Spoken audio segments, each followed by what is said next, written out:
कुठून सुरू करू आणि कुठं थांबू, एवढ्या अनंत आठवणी तुम्हा आम्हा सर्वांच्या मनात आहेत. हिंदीमध्ये एक गाणं आहे सुप्रसिद्ध, दुश्मन ना करे दोस्त ने वो काम किया है, उम्र भर का गम हमें इनाम दिया है.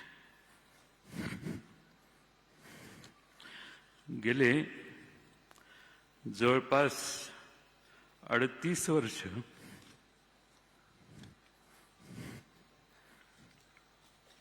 आम्ही एकत्रित काम केलं. क्लासमेट म्हटलं की 10-12 वर्षाची साथ असते, पण मला आठवते 1991 पासून आम्ही विधानसभेच्या एका वर्गात जवळपास शेजारी शेजारी बसायचो. 1914 पासून तर शेजारी बसण्याचे प्रसंग अनेक आले. अनेक पैलू दादांचे आम्ही सगळ्यांनी जवळून पाहिले. माझ्याकडे तर प्रचंड आठवणी आहेत. खुल्या मनाचा, दिलदार मनाचा आणि विरोध करायचा असेल तर ठामपणाने करणारा नेता म्हणून आम्ही अजितदादांना अनुभवलं. राजकारणामध्ये गोड बोलावं लागतं, सर्वांना सांभाळून घ्यावं लागतं, असं मी त्यांना नेहमी सांगायचो.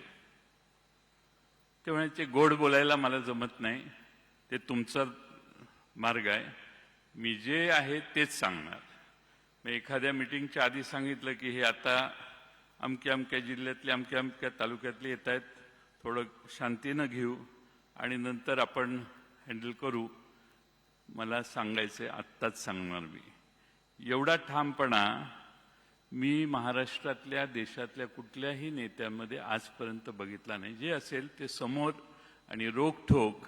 आणि म्हणून अजितदादांना दादांच्या बद्दल एक घोषणा असायची, मी मगाशी सांगितलं,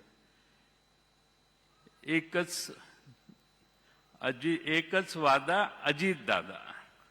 आणि ते खरंच होतं की महाराष्ट्रातल्या सगळीकडे आम्ही जिथे जिथं त्यांच्यावर गेलो, जनतेला ही खात्री असायची आणि म्हणून जनताच घोषणा द्यायची, एकच वादा अजितदादा. अनेक आठवणी त्यांच्या मी आपणाला सांगू शकेन, अनेक मान्यवर बोलणार आहेत, पण माझ्यासारख्या कार्यकर्त्याला वाटतं की अजितदादांचं एक स्वप्न होतं, महाराष्ट्र घडवण्याचं होतं, महाराष्ट्रातलं राजकारण घडवण्याचं होतं. आणि त्यासाठी हळूहळू पुन्हा मैदान तयार करावं, हळूहळू संघटना आणखीन जोरदारपणाने वाढवावी आणि एकसंघपणाने या मैदानात अधिक ताकदीनं काम करावं, हे दादांचं स्वप्न होतं. आणि हे स्वप्न पाहत असतानाच नियतीने मोठा घात केला. मी दादांना फार जवळून पाहिलं अलीकडच्या काळात. प्रचंड महत्वाकांक्षी आणि कुठल्याही आव्हानाला तोंड देण्याची मानसिकता असणारे दादा मी फार जवळून बघितले. आणि म्हणून आज मला म्हणावं लागतंय की प्रचंड मोठ्या महत्वाकांक्षेची राख रांगोळी त्या अपघाताने झाली. आज अजित पर्वाचा अस्त झाला असं म्हटलं तर वावगं ठरणार नाही. खरं म्हणजे वाऱ्यासारखा महाराष्ट्रभर फिरणारा दादा एका क्षणात शांत कसा झाला हे आजही महाराष्ट्राला कोडं आहे. अजितदादांना टापटीप आवडायची, पण व्यक्तिगत संबंध अजितदादा फार सुरेख सांभाळायचे.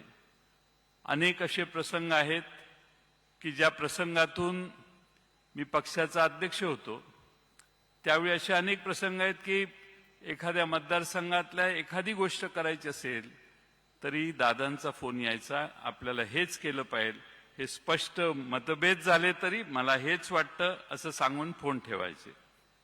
त्यामुळे स्वतःचं मत मांडायला दादा कधी कसरले नाही. आम्ही एका पक्षात फार वर्ष काम केलं. काँग्रेस पक्षातून राष्ट्रवादी पक्षाची स्थापना झाली. आदरणीय शरद पवार साहेबांच्या नेतृत्वाखाली पवार साहेबांचे त्यांच्यावर प्रचंड मोठे संस्कार होते आणि मी फार जवळून बघितलं अलीकडच्या काळात की पवार साहेबांच्यावर त्यांचं प्रचंड प्रेम होतं. आज खरं म्हणजे पवार साहेबांचा, मी तर म्हणेन आजही पवार साहेबांचा हुकमी एक्का अजित पवारच होते. एवढा अजित पवारांच्यावर शरद पवारांचा त्यांच्या कर्तबगारीवर फार मोठा विश्वास होता. आज खरं म्हणजे आपण सगळे दादांना एकत्रित निरोप देण्यासाठी इथं आलोय किंवा श्रद्धांजली वाहण्यासाठी येतोय.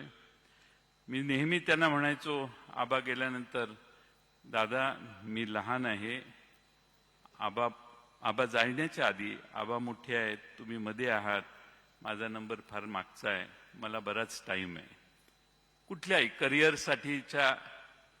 पण असं कधीही मनात आलं नाही की आबा जातील आणि त्यानंतर दादा देखील अचानकपणानं असे जातील.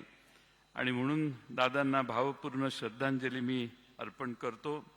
अनेक उद्योगपती इथं आहेत, त्यांच्यासाठी सांगतो, many industrialists are sitting here.